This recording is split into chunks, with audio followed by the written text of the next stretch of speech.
Hi there, this is Sir Marcus, and we're going to go over some techniques for applique, for garb, and flags, and anything else you might use for your medieval kit. First, I'm going to go over some tools to help you understand what you should expect you're going to need to do successful applique. I use several different types of scissors.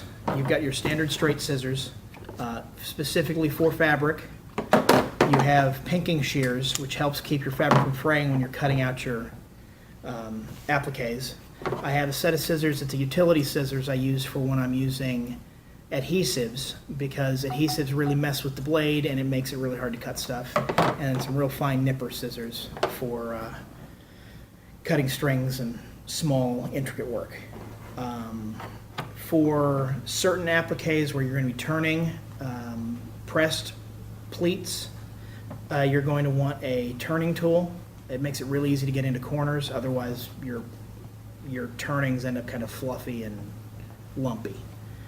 A ruler, a tailor's tape, box of thread,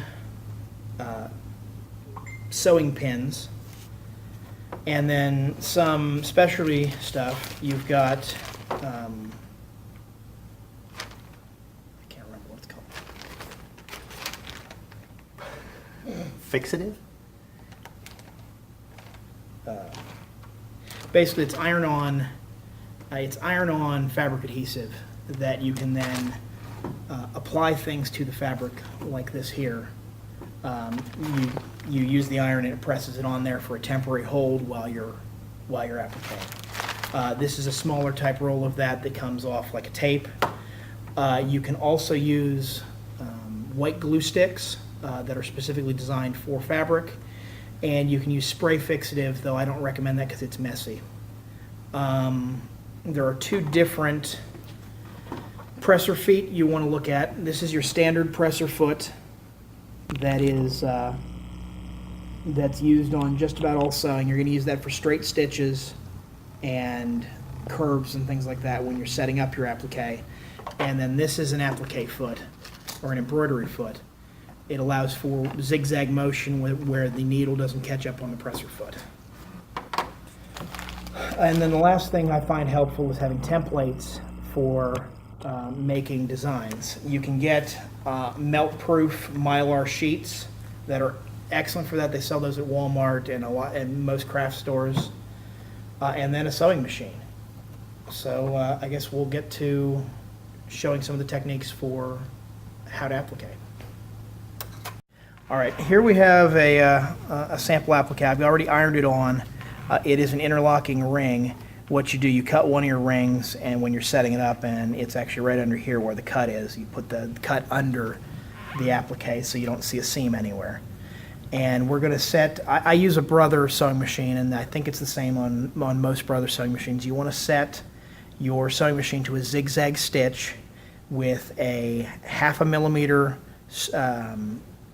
thread length and a 2-inch or a 2 millimeter zigzag.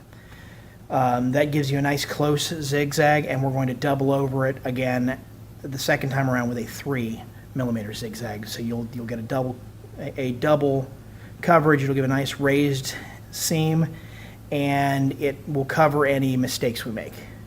So I'm going to start here, and we'll go.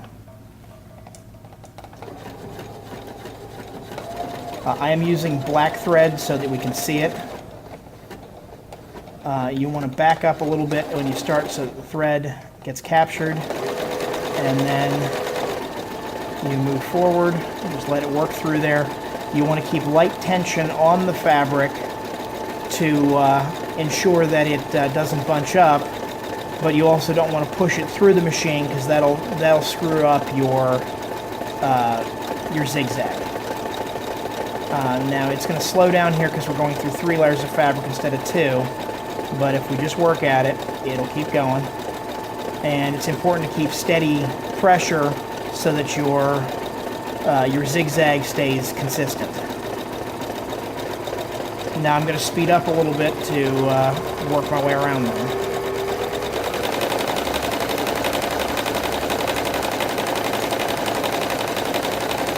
Now coming up here where we have this junction, I'm going to stop the stitch right there because I don't want to run my stitch over the red. So again, because we're stopping a stitch, I'm going to back stitch a couple stitches. 2 or 3 should be sufficient. Then we're going to pick it up, pull the applique piece out, and cut off the threads. And then we're going to move it around the circle a little farther and go from there.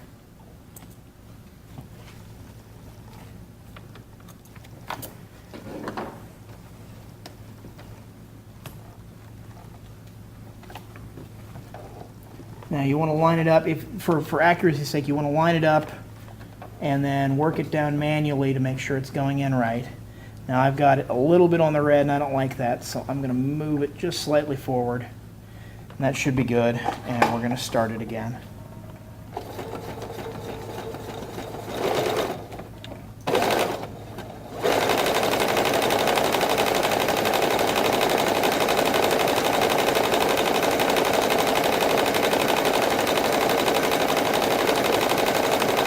And you just want to be careful as you're going to stay on the edge of the applique so that you're not going too far in or too far out, because you'll end up with a frayed applique or you'll end up with extra color sticking out there.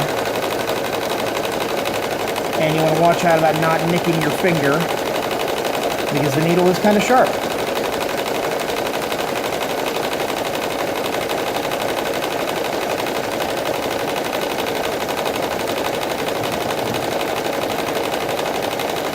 Now as we come up on the previous thread we went to, we're going to stop when we get there, back stitch a couple stitches,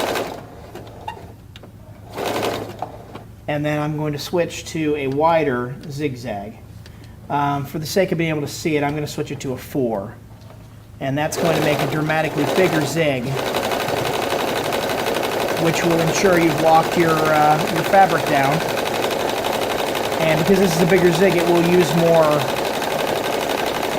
use significantly more thread. So you want to make sure to watch your bobbin as you go. I generally know I have roughly half an hour of sewing time with my bobbins as I go, so I know I'm good. But as you can see back here, the applique process makes a nice neat seam that will provide a professional look.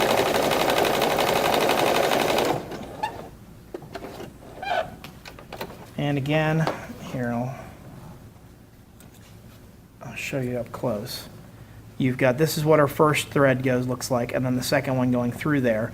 Since I was going fast on this, I've got a couple spots that I probably would go back over, but that's basically the technique for zigzagging. And I mean that's the basics of how you applique. There are some other methods, but by and large, that's how you do it.